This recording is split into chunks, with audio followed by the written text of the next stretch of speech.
Hi friends, episode 31 దాదాపు last episode అనుకోవచ్చు. అయితే దీని తర్వాత కర్ణుడు ఎప్పుడైతే చనిపోయాడో, చనిపోయిన తర్వాత ఆ, మొత్తం కౌరవులందరికీ కలిపి ఆ, సర్వ సైన్యాధ్యక్షుడు ఎవరవ్వాలి అని కర్ణుడికి ఎవరైతే రథసారథిగా చేశాడో ఆ శల్యుడిని సైన్యాధిపతిగా నియమించాడు. ఈ శల్యుడు ఎప్పుడైతే 18వ రోజు మొదలుపెట్టారో, 18వ రోజు యుద్ధం మొదలైంది. శల్యుడిని ధర్మరాజు చంపేశాడు. శకునిని సహదేవుడు చంపేశాడు. మిగిలిన కొంతమంది కౌరవుల్లో ముఖ్యులైనటువంటి వాడిని నకులుడు చంపేశాడు. ఈ విధంగా మిగిలిన ఆ, అర్జున భీములే కాకుండా మిగిలిన పాండవ సోదరులు కూడా ఈ విజయంలో కీలక పాత్ర వహించారు. ఇది అయిపోయిన తర్వాత ఇంకా మిగిలిన వాడు ఎవరు అంటే దుర్యోధనుడు. దుర్యోధనుడు వీళ్ళందరి చావు గురించి విని తనకు జలస్తంభన విద్య గురించి తెలుసు కాబట్టి అతను వెళ్ళి ఒక కొలంలో పోయి అక్కడ లోపల ఎవరికి కనపడకుండా దాక్కొని జలస్తంభన విద్యతోటి అలా కూర్చొని యోగా చేస్తున్నాడు. ఈ విషయం తెలుసుకున్న ధర్మరాజు పాండవులంతా అక్కడికి చేరి, కృష్ణుడితో పాటు అక్కడికి చేరి దుర్యోధనుడిని నానా మాటలుగా దూషించడం మొదలుపెట్టారు. నీకేమైనా బుద్ధి ఉందా? మొత్తం యుద్ధమే వద్దని చెప్పాం, కృష్ణుడితోటి రాయబారం చేశాం, నువ్వే పాచికలాట అన్నావు, యుద్ధం అన్నావు, 14 ఏళ్ళు వనవాసం అన్నావు, ఇంత చేసి లాస్ట్కి వచ్చి ఇక్కడ సిగ్గు లేకుండా ఒక కొలంలో కూర్చొని తపస్సు చేసుకుంటున్నావా? ఇది ఇది నీది కూడా ఒక బతికేనా? నీ వంశం మొత్తం నాశనం అయిపోయారు, నువ్వు ఒక్కడే మిగిలావు అని రకరకాల మాటలు అంటే, ఆ మాటలకి ఈగో దెబ్బతిన్న దుర్యోధనుడు నీళ్లలోంచి బయటికి వచ్చి యుద్ధానికి సిద్ధమవుతాడు. ఇక్కడ ధర్మరాజు చేసే మిస్టేక్ ఏంటంటే, నీకు ఇప్పటికీ ఒక ఛాన్స్ ఇస్తున్నాం, నువ్వు మా 5గురిలోకి ఎవరో ఒకరిని చూస్ చేసుకో, ఒక్కరితో నువ్వు గెలిచినా నువ్వు ఈ రాజ్యం మొత్తం మళ్ళీ నీకే ఇస్తామని ఒక మిస్టేక్ చేస్తాడు. దానికి ఆ టైంలో కూడా ఏ బ్రదరు కూడా, ఏ సోదరుడు కూడా అతనికి వ్యతిరేకం చెప్పరు. నీకేమైనా మైండ్ ఉందని మాట్లాడుతున్నావా? ఒకవేళ అతను నకులునితోటో సహదేవుడితోటో గదాయుద్ధం చేస్తానంటే ఒక్క సెకండ్ చాలా అతను గెలవటానికి అని అందాం అనుకుంటారు, కానీ అనరు. సో ఆ దుర్యోధనుడు కూడా ఇగో ఎక్కువ కాబట్టి భీముడినే చూస్ చేసుకుంటాను, భీముడితోటే పోరాడతాను, నాకు సమవుజ్జి భీముడే అని చెప్పి అంటాడు. ఇక్కడ చూడండి, భీముడు అరణ్యవాసంకి వెళ్ళినప్పుడు ఎంతో మంది రాక్షసుల్ని చంపి ఉంటాడు. జరాసంధుడు, బకాసురుడు, హిడింబాసుడు, ఇట్లా కొన్ని వందల మందిని చంపుంటాడు. అంతమందిని చంపిన భీముడు కూడా దుర్యోధనుడి బలం ముందు నిలవలేకపోతాడు. దుర్యోధనుడికి ఉన్న బలం అట్లాంటిది, అతనికి ఉన్న ఇంటెన్షన్ అట్లాంటిది, అతనికి ఉన్న క్రోధం అట్లాంటిది. ఆ యుద్ధంలో దుర్యోధనుడు వేసే ఒక్కొక్క షాట్కి దుర్యోధనుడికి బలం ఏంటంటే కొట్టడం, భీముడికున్న బలం ఏంటంటే ఎంత దెబ్బ అయినా తీసుకొని నుంచోగలగటం.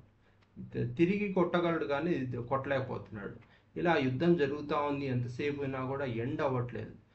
చూసి కృష్ణుడు భీముణ్ణి దుర్యోధనుడి తొడల మీద కొట్టు అంటే, ఆ తొడల మీద కొట్టడం అనేది ఒక యుద్ధంలో చేయకూడని పని. తొడల మీద గదా యుద్ధం చేసేటప్పుడు కొట్టకూడదు, కానీ కొట్టు అంటుంటాడు. కానీ భీముడు లేదు, నేను న్యాయంగానే నీతిగా న్యాయంగానే నేను పోరాడతానని యుద్ధం చేస్తూ ఉంటాడు. ఆ యుద్ధం జరిగేటప్పుడు ఒక్కసారి భీముడు కింద పడిపోతాడు. కింద పడిపోయినప్పుడు దుర్యోధనుడు ఆహా నేను గెలిచేశాను అని ఒక్కసారి అలా గెంతుతాడు. గెంతినప్పుడు దుర్యోధనుడు గదను తీసి ఒకసారి అలా తిప్పినప్పుడు అది వెళ్ళి అతని తొడల మీద పడి ఆ తొడలు విరిగిపోయి రక్తం గారి చనిపోతాడు.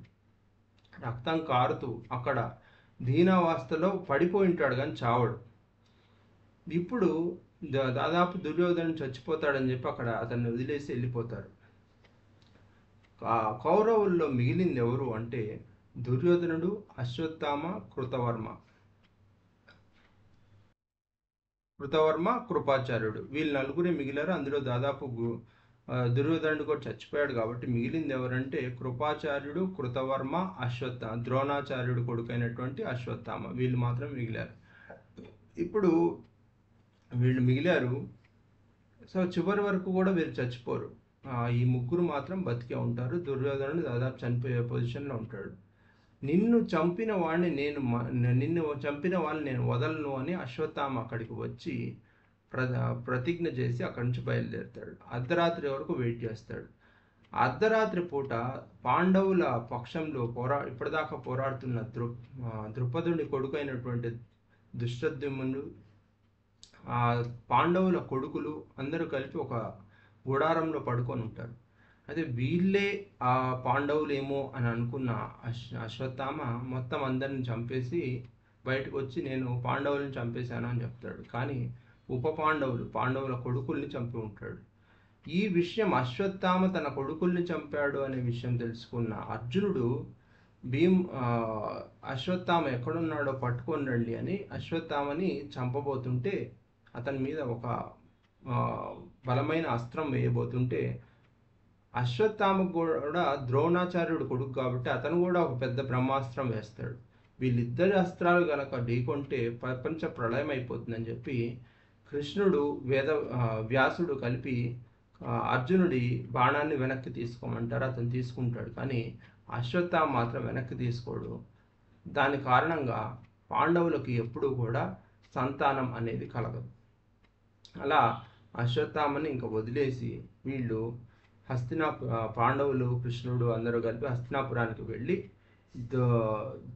ధృతరాష్ట్రుణ్ణి, గాంధారిని, విదురుణ్ణి అందరినీ కలిసి తదుపరి కార్యక్రమం అంటే ఇప్పటిదాకా చనిపోయిన వీరులందరికీ కర్మలు అవి చేయటం, దశదిన కర్మలు, శారద కర్మలు అన్ని పెట్టి చేయటం, అదంతా చేసిన తర్వాత ధర్మరాజు పట్టాభిషేకం జరుగుతుంది. దాంతో మహాభారతం యుద్ధం అనేది సమాప్తమై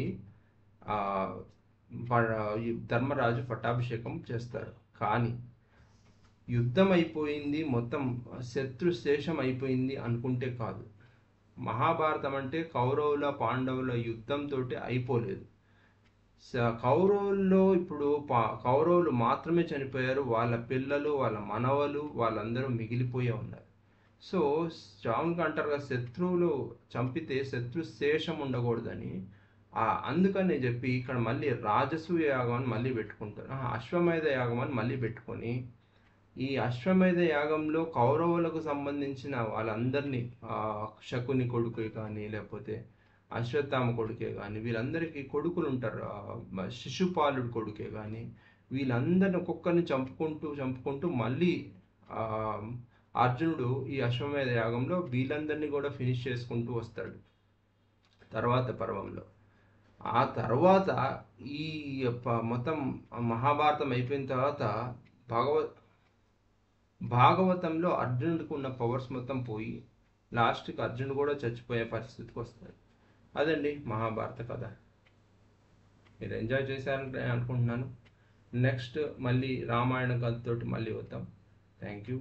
Happy day. Have a happy year ahead.